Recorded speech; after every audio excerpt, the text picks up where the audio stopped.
Can you be a Toyota Tacoma truck guy and a car guy?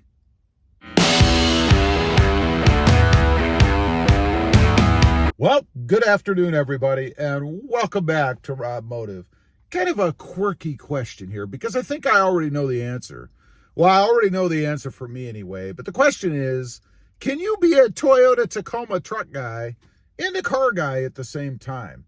We're going to get into that. Before we do, though, I'm in a different part of the country right now, and they gave me something really strange that I haven't seen in a long time at the grocery store today. I stopped at the carryout to get some more sweet teas, you know, and they gave me this thing.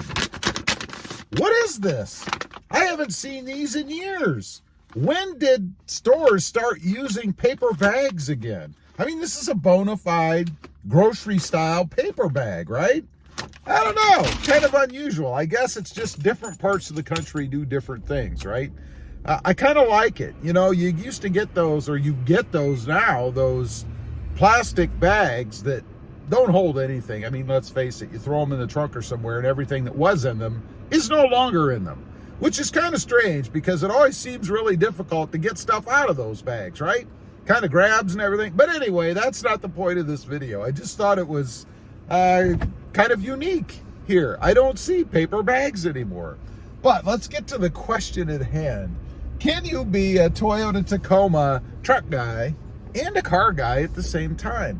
You know, I've got to admit, I've had this feeling, I guess, that I really couldn't be a truck guy and a car guy at the same time. I don't know, at least for YouTube purposes. Now, don't get me wrong. The Toyota Tacoma is not going anywhere.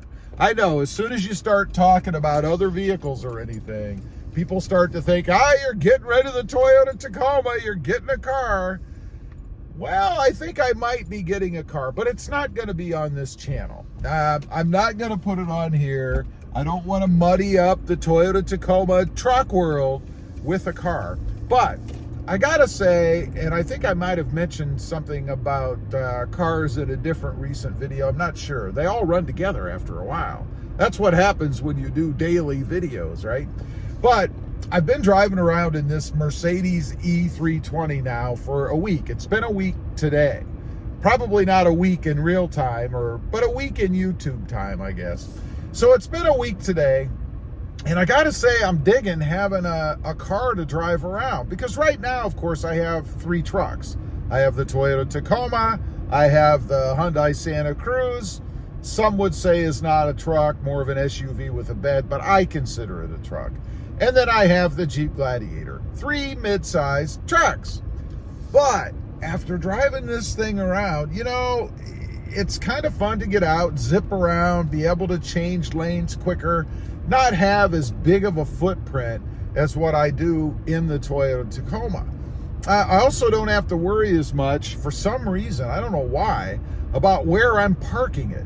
Now, don't get me wrong. It's not like I pull right up to some big giant old POS. Look that up if you don't know what it means. G-rated channel.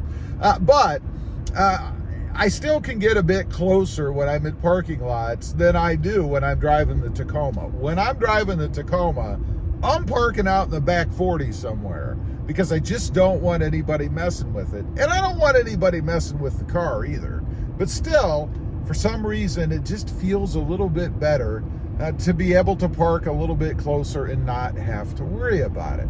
So the big question is then, well, what do I do?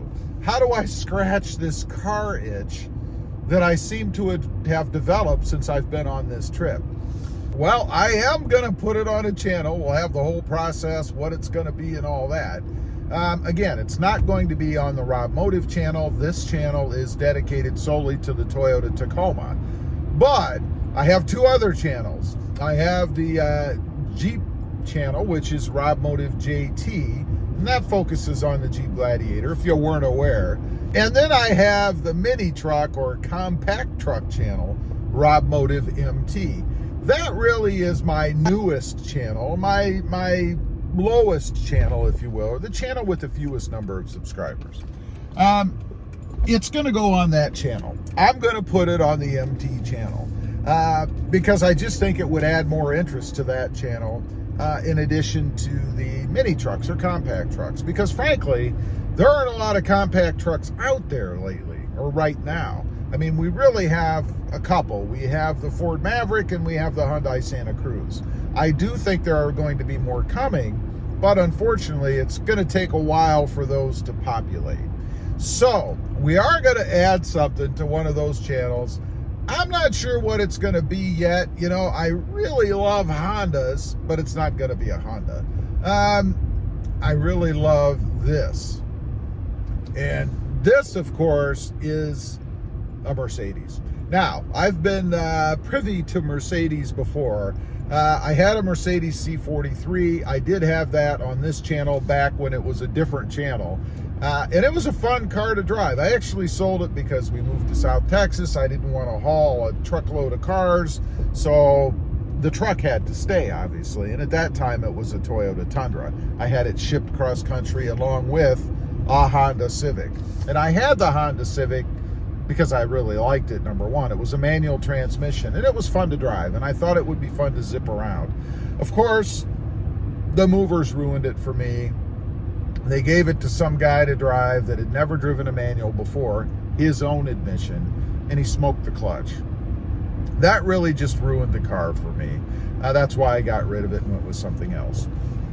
So, probably is going to be a Mercedes. It's not going to be this class. This is an E320. You can't get the E320 anymore. There's another E version, obviously, but it costs a fortune, and I'm not going to spend $70,000 or whatever it is on a car to have for just kicking around in. But there is a new Mercedes coming out, and I'm very interested in that. So we'll see. I don't even know if I can put my hands on one. You know, with the shortages that are out there on everything right now, it's pretty difficult to buy anything, although I do think the Mercedes is a little bit of an exception because it's not in as high a demand as, say, the Toyota Tacoma. Try finding a new Tacoma spec'd out the way that you want it right now. It's very difficult to do. I've made a few videos on that as well, and unfortunately, I really don't believe that's going to change anytime soon. I've actually heard from a couple of people that have, you know, kind of given their theory on when it will change, and they think it's a couple of years, and I tend to agree with that. You know, nothing is going to happen that is going to whip the car market around overnight. That takes time, and I think it is going to be a matter of years, hopefully just one or two, before we start to see maybe a return to a little bit better inventory that's available on the Toyota Tacoma. I'm not sure that it's ever going to go back to the way that it was because the dealerships are just making too much money now the way that it is. Anyway, I just wanted to get on here and answer that question. Can a Toyota Tacoma truck guy be a car guy too? Well, the answer for me is yes. Leave a comment. Let me know. Do you have a car in addition to your Toyota Tacoma? Can a Toyota Tacoma truck guy be a car guy? I'd be curious to know what you think. Also, real quick, I do have 2 additional channels. Robmotive MT, all about mini trucks or compact trucks, currently the Hyundai Santa Cruz, and Robmotive JT, all about Jeep Gladiators, currently the Jeep Gladiator Mojave. Check them out, and if you're interested, please consider subscribing. Thanks for watching. Stay safe out there. Bye.